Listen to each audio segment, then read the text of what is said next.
अस्सलाम वालेकुम दोस्तों, जवाज़ात वक्तन फवक्तन अपडेट करता रहता है, वजाहत करता रहता है। आज जो सऊदी जवाज़ात ने कुछ वजाहतें की हैं वो क्या है वो आप हज़रात से शेयर करते हैं।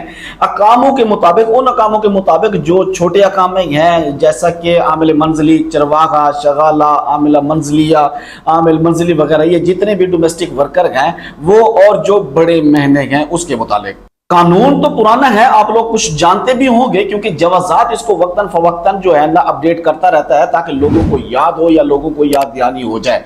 एक तो दोस्तों अपडेट किया है जवाज़ात ने, जो अपडेट किया है वो है अकामों के मुताबिक। अकामा कितना टाइम पहले, यानी जिसने छुट्टी जाना है या कोई और उसने काम करना है, तो कितना महीना पहले वो अपना इकामा रिन्यू कर सकता है। जैसे कि आपको पता होगा कि आजकल 3-3 महीने के, 6 महीने के, 1 साल के इकामे भी रिन्यू होते हैं। लेकिन कानून क्या है, जैसे सहदहास आमिल मंजली, उसका जो अकामा है वो अगर कफील चाहिए तो वो, अगर वो अपने 2 साल के लिए रिन्यू किया गया, तो अगर उसमें 14 महीने बाकी हैं तो आप उसको रिन्यू कर सकते हैं 1 साल या 2 साल के लिए। लेकिन शर्त यह है कि उसमें 14 महीने हो या 14 महीनों से कम हो। 14 महीनों से टाइम अगर ज्यादा गया तो आपका अब शेयर में शो नहीं होगा। तो जितने भी अमाल मंजिली हैं, जैसे आमिल मंजिली वगैरह हैं, उसका अकामा 14 महीने के बाद, यानी जैसे उसके 14 महीने पूरे होते हैं तो अगला इकामा अपना रिन्यू कर सकता है। इसी तरह जो बड़े मेनू वाले हैं उसके लिए कानून ये है कि जो आम बड़े महीने हैं, यानी खास मेनू के अलावा वो 6 महीने उसके अकामे में बाकी हो तो फिर वो 1 साल के लिए इकामा रिन्यू कर सकता है।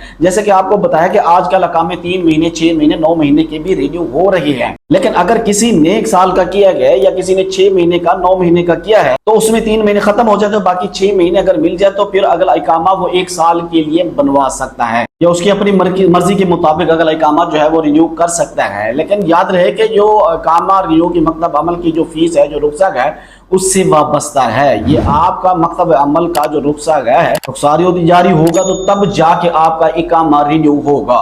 दुआ करते हैं अल्लाह तबारक व तआला तमाम परदेशियों को अपनी हिफ्ज़ व अमान में रखे। मुझे दीजिए इजाजत, अल्लाह हाफिज।